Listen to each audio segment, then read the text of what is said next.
And, Yes. there's a couple of things that are really worth delving into with regards to that too, because there's this sort of Marxist notion that all this inequality is generated as a consequence of capitalism. And that's actually technically false. Because if you look at, there seems to be something like a law of nature that's described by this statistical model called the Pareto distribution.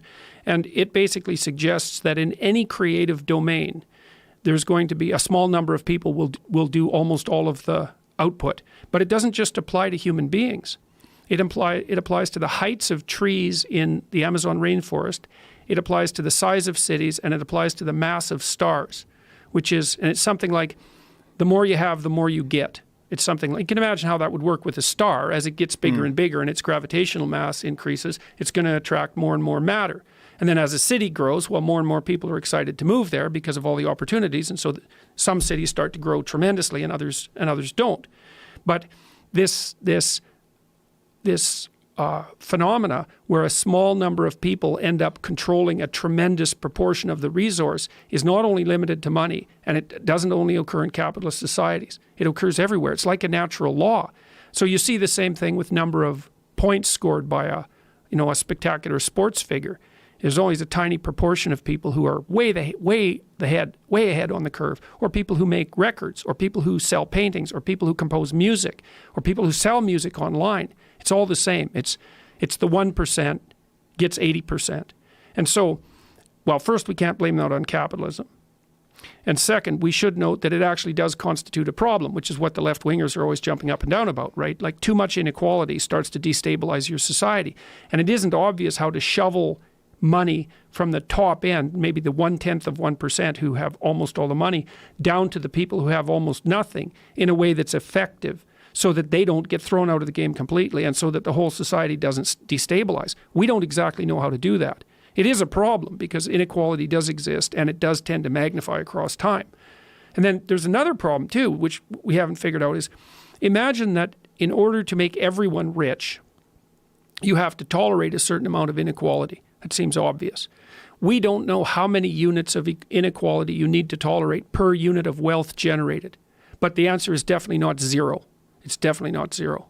So it goes back to this equality of outcome idea. Yeah. And this thing has perplexed me since I've met you and since you were involved in this original debate over gender pronouns.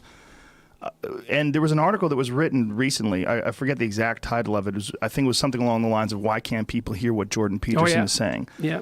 You are misrepresented more than anyone I know in a weird way. You are villainized in a weird way where I can't believe that these people are honestly looking at your opinions and coming up with these conclusions. I can't help but feel like what is happening is people are consciously deciding to ignore reality and paint you as this archetypal figure of oppressive white male patriarchy, ignorance, fill in the blank with all the rest of the descriptives that you'd like to use. But they've decided to paint you in this way, like as a target, because they need a target to sort of reinforce this idea that transgender people are being victimized and women are being victimized. And even deeper, that the right narrative is the way that we should view the world is victim versus oppressor, because that's the basic postmodern neo-Marxist template. It's the right way to view the world is that it's a power ground. It's a battleground of power interests competing constantly. The ones that win are oppressors. The ones that lose are oppressed. That's the way you look at the world. And I think that that's wrong. That's a bad way of looking at the world, psychologically, sociologically, politically, economically, ideologically, you name it. It ends in nothing but catastrophe. I mean, first of all, because it puts your group identity as something that's paramount. And I mean, that's just not, that isn't what we do in the West, let's say. We put your individual identity paramount. And then, that's just for starters, fundamentally. And then I guess the other reason that people are on my case to some degree is because I have made a strong case, which I think is fully documented by the scientific literature, that there are intrinsic differences, say, between men and women. And I think the evidence in that, this is the thing that staggered me, is that no serious scientists have debated that for like 4 decades. That argument was done by the time I went to graduate school. Everyone knew that human beings were not a blank slate, that biological forces parameterized the way that we thought and felt and acted and valued.